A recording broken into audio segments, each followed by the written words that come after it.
Hi classmates, my name is Jenny Campbell and I'm here to talk to you about my internship at the Road Home. The Road Home is in Salt Lake County and operates two emergency shelters. One is in downtown Salt Lake and that's just for singles, and the other is in Midvale, which is a suburb of Salt Lake City. It's still in Salt Lake County, and that is for families with children under the age of 18, and that's where I do my internship. So I'm largely working with families and helping them to get housed. So the Road Home is a 501(c) nonprofit, and its primary mission is to help people rebuild their support networks and create stability in their lives through our housing programs, case management, and connecting them with community partners. So the Road Home, as we get to social problems addressed by the agency, the Road Home uses a housing first approach, and so our priority when working with clients is to get clients housed. We know that there are other social issues that most of our clients are dealing with, whether that be domestic violence, substance abuse issues, mental illness, physical illness, bad credit, that sort of thing. There are lots of different social problems that people who are experiencing homelessness also experience, but we do make it our priority just to get people into housing, and then we can connect them to these other resources. Regarding law, policy, and practice, both the issue of homelessness and the Road Home itself have been in the news quite a lot here in Salt Lake. There has been a city plan put into place called Operation Rio Grande. So if you're interested in looking that up, you can. But basically, it's this threefold plan where the first step is to reduce crime. The second step is to connect people struggling with mental illness and substance abuse issues with the resources they need. And the third step is to help people access help to get housing. So this all sounds grand in theory.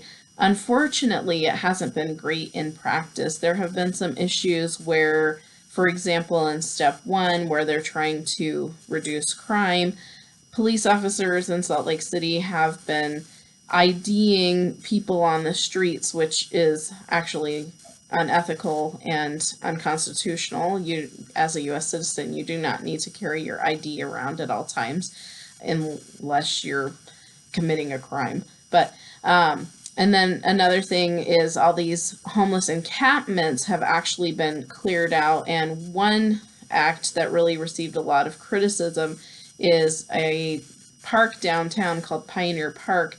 There was actually a tractor that went through and sort of evicted people out of the way. So the Utah legislature has earmarked quite a bit of money to solve the issue of homelessness in HB 462. So on paper, we're wanting to solve the issue of homelessness, but in practice, it hasn't been going great so far.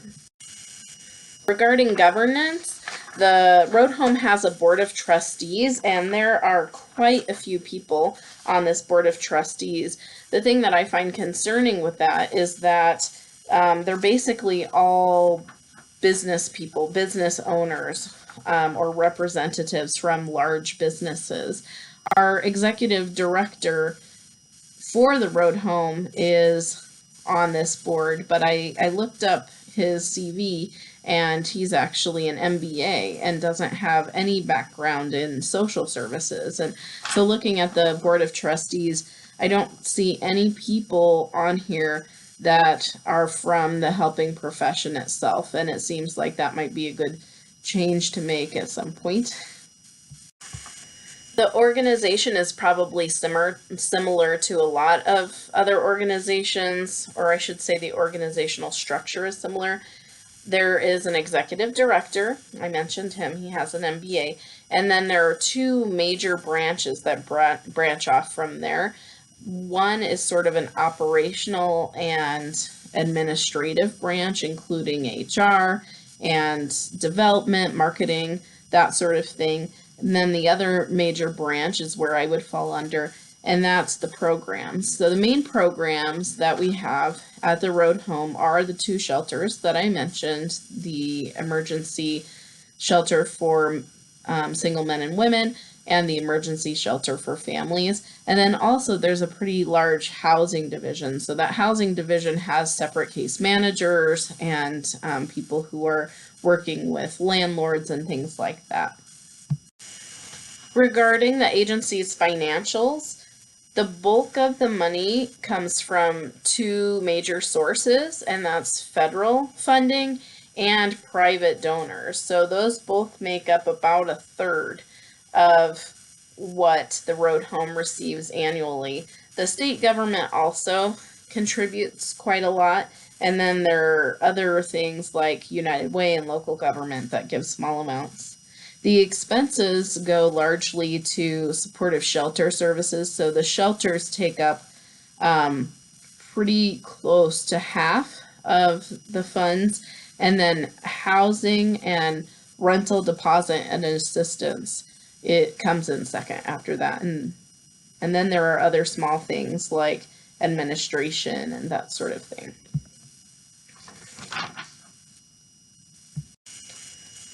Regarding leadership, I couldn't find job descriptions for the sort of higher ups, but I can tell you a little bit about the people who work directly in my shelter. So the director of the Family Crisis Shelter is Michelle Hoon, and her job, she's an MBA. And so her job is basically to make sure that the organization is running smoothly. And also she does the sort of community interfacing. So anytime there's an interview, she'll talk to people about that. And, she's basically in charge of just making sure that both the reputation and the facility itself is running smoothly. My supervisor, Emily Horton, is the case manager supervisor. So all of the case managers at the family shelter report to her. And she does a great job of listening and helping people work through issues. And when people are frustrated with a client, she always has a new perspective to offer. So I really respect her quite a lot. The case managers at the Road Home, and that's what I'm doing, I'm a case management intern.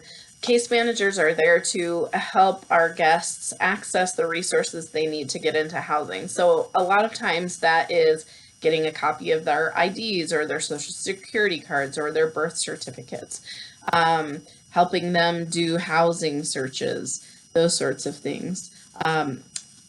Advocating for them to receive funding is a big thing, a big part of our jobs as case managers. And then also just referring them to resources for other needs that they might have, whether that's food stamps or WIC or mental health services. There are lots of different things that we connect people with. The Road Home has numerous community partners. We work with the 4th Street Clinic to provide free health care to our guests, the Utah Food Bank, Volunteers of America, the housing authorities of Salt Lake County, Salt Lake City, Davis, Weber County, all those places. And then also we really work very closely with the Department of Workforce Services. They are a separate entity, but they have offices in our building, and people meet with them to work on getting jobs and getting cash assistance, child care assistance, and that sort of thing. The models and methods used for case management at the family shelter and the Road Home is, I mentioned once before, housing first. And housing first model is just prioritizing getting people into housing. So the thought behind that is that once you get people into a safe, sheltered space, that they're more able to deal with the other issues that they have and can access services better. And then we also use a client-based approach.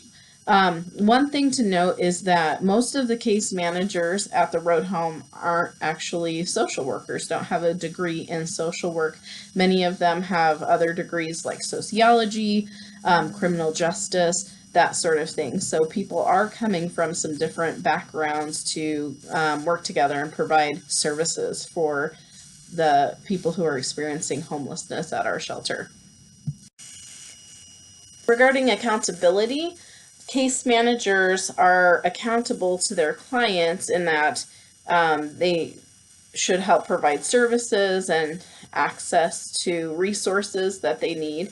And that is one form of accountability for case managers. Also, case managers are required to log 32 hours of case notes in our client track system out of their 40-hour work week. So honestly, that seems a little bit of a high expectation to me, because I know that our case managers do a lot of other things like running people to go see houses, or we actually are obligated to do things like clean out the refrigerators every Tuesday and that sort of thing. So, but regardless of what I think, 32 is what they have to log.